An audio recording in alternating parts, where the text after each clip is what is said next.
аяулы анасы немесе сүйген жан жары ғой, бүйтіп тастайтын. Жарыңыздың жанында патшайым болам десеңіз, күйеуіңізді патша қылыңыз. 25% жігіт бар да, қасиеті. Ол негізі туылғанда былай туылған ол. Бірақ оны бас-бас тастаған да оны. Сол үшін сіз өзіңізге не маңызды, не сіз үшін құнды нақтылап алсаңыз деген ғой. Мынадай ғой, біз жігіттерді бөлеміз. Пайыздарға бөлеміз да. Бір жігіт бар, бойында 100% еркектік қасиеті бар жігіт деп бөлеміз да. Одан кейін бар 75%. Одан кейін 50%. Одан кейін мысалға дейік енді 25%. Ол негізі туылғанда былай туылған ғой әрбір ер бала. Бірақ уақыт өте бұл жерде нәзік жандылар осы нәрсеге себеп болады, әсер етеді.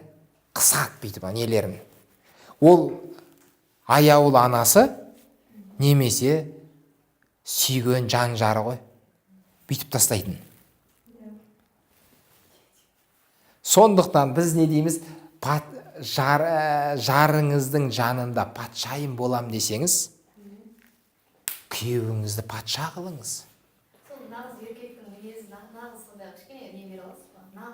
Оны сіз айтасыз ғой, сіздер жақсырақ білесіздер оны. Мысалы қараңыз, шешім шығара алатын. Енді мынадай сөз бар да, мынадай сөз бар. 25% жігіт бар да, қасиеті. Ол негізі туылғанда былай туылған ол. Бірақ оны бас-бас тастаған да оны. Соны қайта көтеруге болады, көтеруге болады, бірақ енді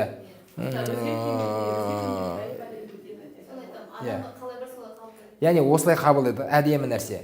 Бірақ айтайын дегендер, мынадай тауып алсаңыз қиналмайсыз енді.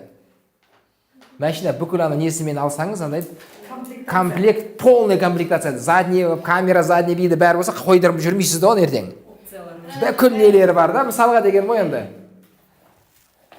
Егер мынада болса, болады көтеруге, мынамен де жұмыс істеуге болады. Бірақ андай бір үйретім, түзетім деген мағына не болмау керек деп ойлаймын да, мақсат. Оны осы күйінде қабылдай алу, бағана айтқан. Енді мынандай нәрсе айтқым келеді да. Мынадай бір күшті жігіт бар да, 25%. Тықпа қасиеттер, оқыған, доктор болуы мүмкін, білмеймін енді, немесе бір белгілі бір кәсіпкер болуы мүмкін. 100% ол сіздікі да, уақыты әрдайым сізбен, немесе жұмыс істемеуі де мүмкін да бұл.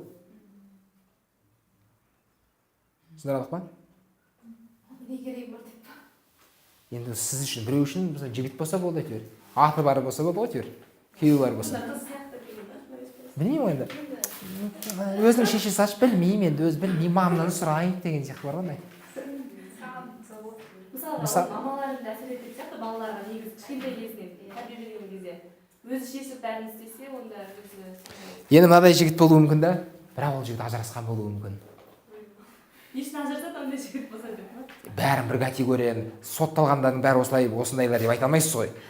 Мысалға деген министрлерде отыр ғой. Жоқ, мысалы депутаттарда отыр, министр, әкімдерде отыр деймін да, мысалға енді. Сол сияқты кісі өлтірген адамда отыр деген ғой, бәрі бір категорияда емес қой деген ғой. Қалай дейсіздер? Бәрін бір категориямен жібермеу керек па деген ғой. Сол үшін біздің заңымызда көп та нелер андай. Подпункттар және статьяларда көп та. Өйткені қылмыстар әртүрлі ғой. Неге біз мысалы мынаның бәрін жоққа шығарып тастадық? Немесе жарайды, мына жігіттің бірдеңесі дұрыс болмауы мүмкін, енді сіздің өзіңізді.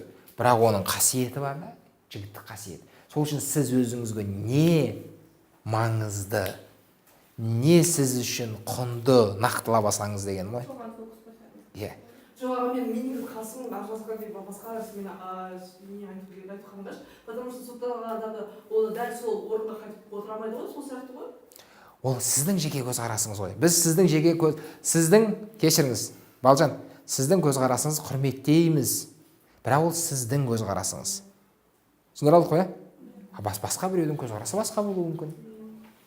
Дегенім ғой енді. Еркек өзгерді, уақытша өзгере ме? Қай мағынада? Артық мінездер болады да. Адаммен кезіккеннен кейін ол артық мінезін басына көрсетіп алады, байқамай енді. Артық мінез ме, маған ұнамайтын мінездер ме? Енді артық сөз айтады бар ғой қазақта тоқ сөз дегенде бір нелер бар ғой Аха. кейіннен қойып кетеді Қойып кетеді. Иә. Ол уақытша ма әлде жасымен мен айтады ұнамайды дегеннен кейін ол қойды мысалы ол уақытша қойып жүрді ме әлде кейін қайтадан Оны көру керек қой оны. Былай айтқанда пациентті көрмей айта алмаймыз ғой біз. көргенмен де ол адам алдамшы ғой Жалпы айтамын, көруге болады да белгілі сіз қалай не деген сияқты. Мүмкін өмір бойы сіздің көзіңізше боқтамауы мүмкін ол. Иә? Сіз қалай емдейсіз, сіз қалай жұмыс жасайсыз. Яғни қараңыз, сіз патшайым болам десеңіз, күйеуіңізді патша қылу керек. Осы нәрсеге сіз келісе аласыз ба? Сіз осыған көне аласыз ба? Патша қылуға оны. Былай ғой, мынаның мәні, атаудың көрі патшайым болам десеңіздің. Күйеуіңізді құл қылсаңыз, автоматты түрде қасында күң боласыз.